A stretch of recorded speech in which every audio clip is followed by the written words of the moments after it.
اور یہ حسن اتفاق ہے کہ WhatsApp ناز کی صورت میں حضور کے شہر پاک کا ذکر کر رہے تھے، اور آج کی مبارک بد میں ہمارے انتظامیہ کے دوستوں میں ہمارے بھائی جناب محترم شیخ اشفاق صاحب جو اس وقت مدینہ پاک میں ہیں، ابھی بھائی بتا رہے تھے کہ ابھی ان کا فون آیا تھا، وہ جنت البقیع شریف، وہ ریاض الجنہ شریف میں بیٹھے ہیں، اور آپ سب اہل محفل کا سلام حضور کی بارگاہ میں پیش کریں۔ یہ عظیم اتفاق ہے، اور یہ کیوں نہ ہو، جو بھی حضور کے میلاد پاک کی بز میں آتا ہے، اللہ کریم اسے اپنے حبیب کا صدقہ اسی طرح کرم نوازی سے نوازتا ہے، اپنے کرم سے معمور فرماتا ہے۔ اور حضور کے شہر پاک کا ذکر بڑے خوبصورت انداز میں صاحب نے کیا۔ یہ حضور کی امت کے لیے اللہ کا اتنا بڑا احسان ہے کہ جو بیان نہیں کیا جا سکتا۔ علماء نے لکھا ہے کہ معراج کی شب جب اللہ کریم نے اپنے حبیب مکرم صلی اللہ علیہ وسلم کو یہ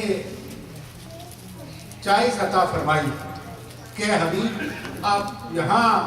رکنا چاہیں گے میری قرب رحمت میں، میری گود رحمت میں، میری قربتوں کے ان جرمت میں یہاں قیام فرمانا چاہیں گے یا واپس جانا چاہیں گے؟ تو حضور نے عرض کیا ہے مولا میں اپنی امت کے پاس واپس جانا چاہوں گا۔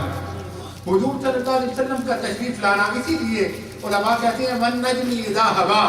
اس کی تفسیر میں علماء کہتے ہیں کہ حضور کا معراج کی شب جانا بھی بڑا کمال ہے، لیکن حضور کا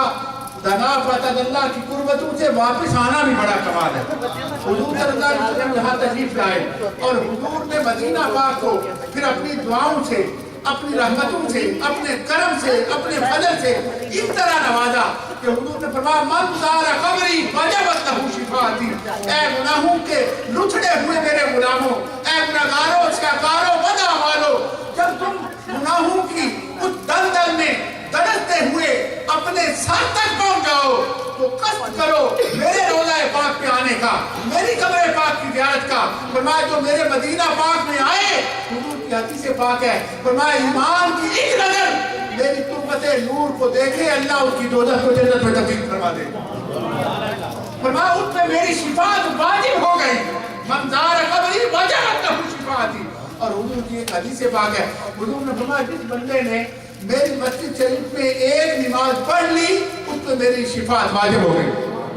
ایک حدیث پاک میں حضور نے فرمایا جو بندہ میرے مدینہ پاک میں آیا، فرمایا سینے میں ایمان ہو اور میرے شہر پاک میں آئے، حضور نے فرمایا ان کے لیے مدینہ پاک اس طرح ہے جیسے لوہا بھٹی میں رکھا جائے، جب رکھ کے واپس نکالو جلتی ہوئی اس بھٹی سے میل کچیل بھٹی کے اندر رہ جائے گا، وہ صاف شفاف لوہا باہر نکلے گا۔ فرمایا گناہ لے کر اپنے سر کی گٹھڑیاں گناہوں سے لدی ہوئی، جب کوئی میرا غلام مدینہ پاک آئے واپس جانے لگے گناہ مدینہ پاک میں رہ جائیں گے، گناہوں سے پاک ہو کے وہ واپس جا رہا ہوگا۔ کتنی نصیبی ہے غلام کی۔ حضور نے ایک حدیث پاک میں فرمایا جس بندے کو 40 نمازیں میری مسجد شریف میں نصیب ہوئی اللہ کریم اس کی دوزخ کو جنت میں تبدیل فرمائے گا۔ ایک حدیث پاک میں حضور نے فرمایا جس بندے کو اللہ پاک مدینہ پاک میں موت عطا کرے اور میرے شہر کا قبرستان نصیب ہو، اللہ اسے بغیر حساب کے جنت عطا فرمائے گا۔ یہی وجہ ہے کہ سیدنا فاروق اعظم رضی اللہ تعالیٰ عنہ جیسے لوگ حضور کی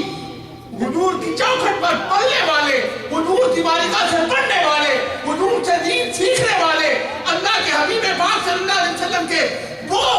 صحابی جنہیں حضور نے فرمایا جس نے چلتا پھرتا جنتی دیکھنا ہو، میرے ابو بکر کو دیکھ لو، میرے عمر کو دیکھ لو، میرے عثمان کو دیکھ لو، میرے علی کو دیکھ لو، میرے طلحہ و زبیر کو دیکھ لو، میرے سعید و سعد کو دیکھ لو، ان خوش نصیبوں میں وہ فاروق اعظم جنہیں حضور نے اس اعزاز سے نوازا۔ فرمایا اگر میرے بعد نبوت کا سلسلہ جاری رہتا تو میرا عمر نبی بن کے آتا۔ وہ فاروق اعظم جب بھی دعا کرتے، علماء تشریف فرمائے جب بھی دعا کرتے عرض کرتے مولا مجھے شہر پاک مدینہ پاک میں موت عطا کر اور شہادت کی موت عطا کر۔ مدینہ پاک کی موت مانگتے،